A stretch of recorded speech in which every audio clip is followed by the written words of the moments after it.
What is money? Why is it so important? Why do people work so hard for it?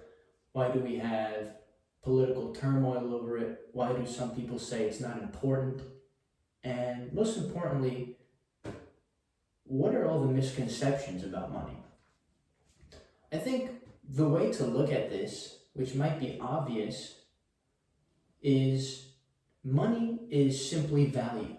And when we look at money as value, I think it answers a lot of questions. Secondly, money is obviously a medium of exchange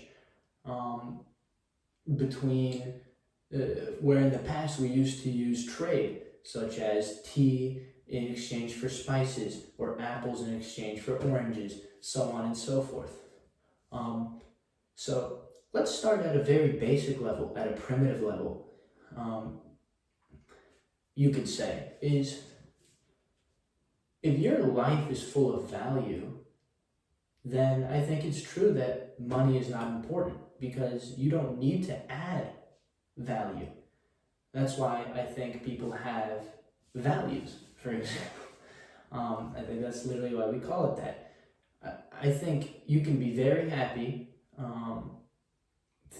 hypothetically, living on a farm or hunting land where you can take care of all of your survival needs. You hunt your animals, you pick your crops, you live in your home, in your cabin, you raise a family, and in fact, that's how many people used to live.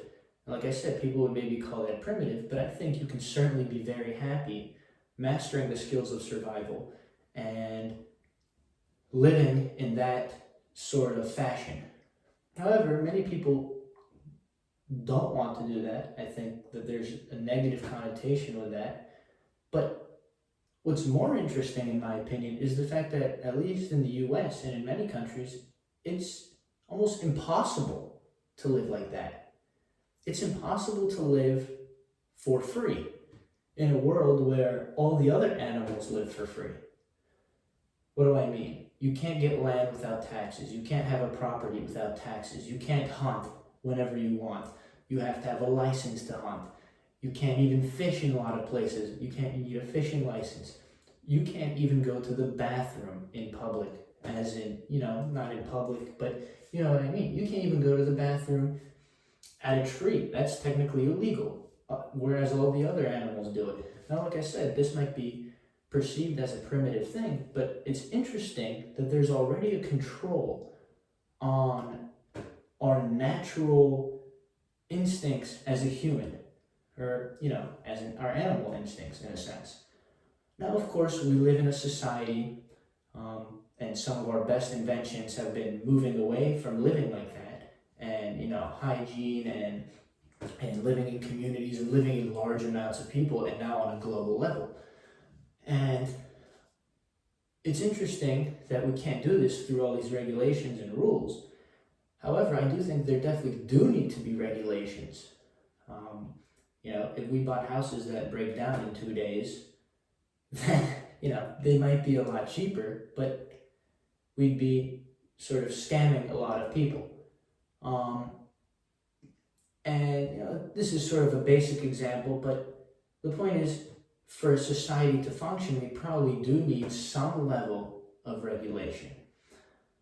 However, I think a large misconception with money, and I think this is the most important part of the video, is people seem to have the wrong connotation with it, that people who have a lot of it are somehow using others to get it, and that the corporations and the top 1% in the US is unfair when you compare it to the people who have nothing, and how can there be homeless people when we have people with so much money? And like I said, I think the answer, or the way to look at it, is value, and that all of these things are only possible through regulation. What do I mean?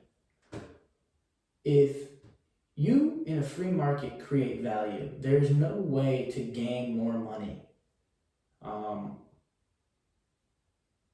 through extortion and through poor practices. The way you get money is by doing what's best for your customer and making your customer the happiest and providing the most value, because you can only get what you're worth. And so the more you provide, the more you create, the more money you're probably going to make because you're providing more value. Now, time has nothing to do with that. A lot of people work 80-hour weeks and get minimum wage. And then there's a lot of people who work a lot less than that and are billionaires. So, maybe not a lot, but definitely millionaires. So, the point is, how is this the case and why am I saying this? Well, let's look at a few things. First of all, the government is practically the only only business, you could say, that is not looking to provide value. What do I mean? They run practically an infinite amount of businesses nowadays that all run on a negative profit. And they also are able to create rules for other businesses not caring about what it does in general. For example, let's look at the DMV. Have you ever had a good experience at the DMV? Probably not. You look at the healthcare sector. Why is it so expensive? How is it that they're charging an insane amount for insulin when it's so cheap to make? And this is true for so many drugs, or even just the healthcare service. There's in fact very little competition in these areas, and a large part of it is that there's so much regulation, which allows the big companies to have so much barriers to entry for the smaller companies that it's impossible to get in. And so they can jack up the prices. A more easy example to look at is school.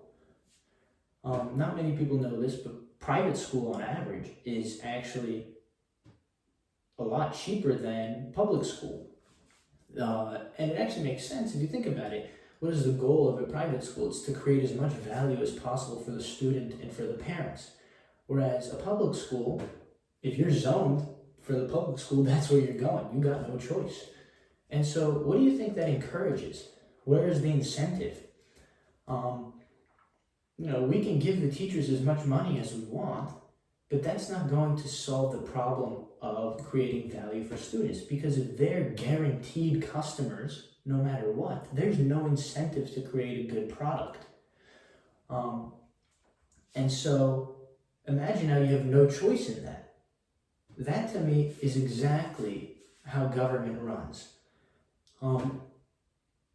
The way to create value and to have a good economy is by providing incentive for innovation and incentive for value. And the only way to practically create a real monopoly is through regulation and government. Because if, let's say, you had a monopoly in a completely free market, you buy out everything. Let's say a construction company buys out everything, and now they jack up the prices of every house to $20 million. Well, the next guy is just going to make the houses way cheaper, and everybody is going to want to buy from him. He'll be the richest man because he just undercut you. And the only way for them to run out of business is for them to get bought out. But why would they if they're going to get all the customer base? It's almost impossible to have a monopoly without regulation. Yet people are concerned that the big companies and corporations are the ones being evil. And I would argue that it's the government.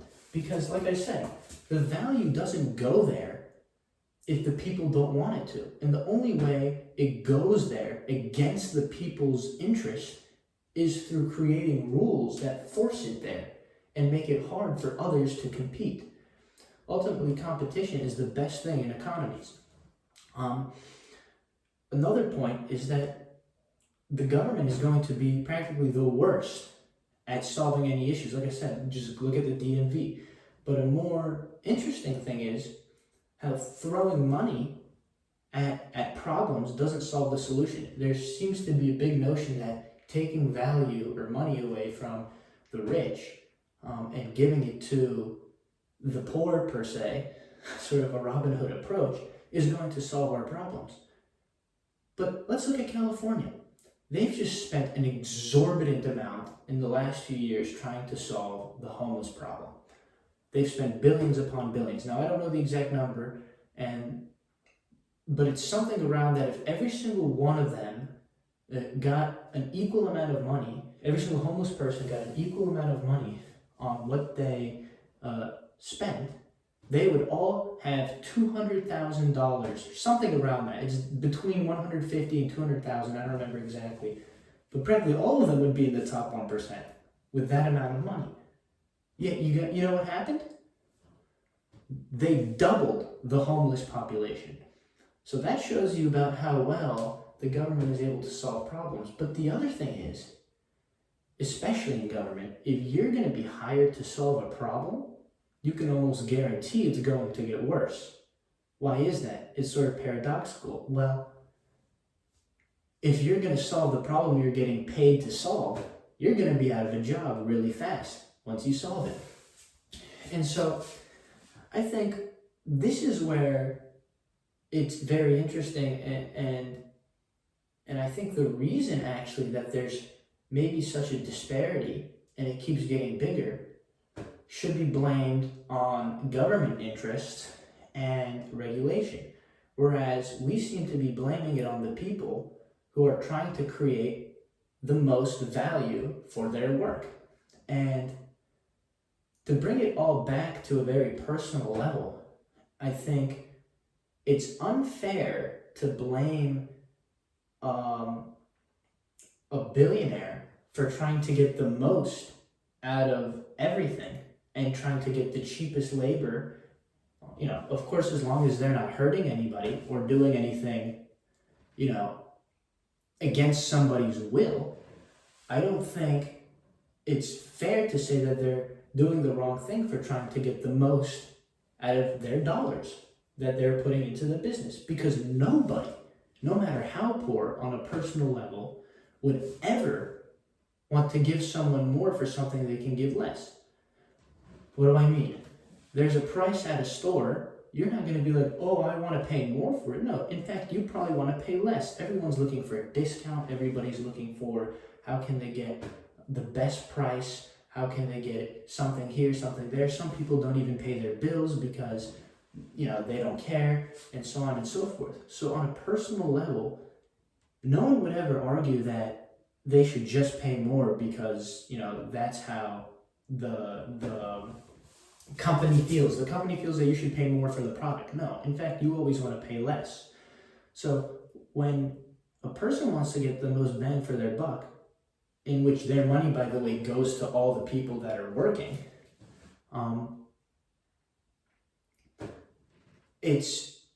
it would be considered odd. But yet when a business owner wants to get the most out of their dollar, it's seen as negative.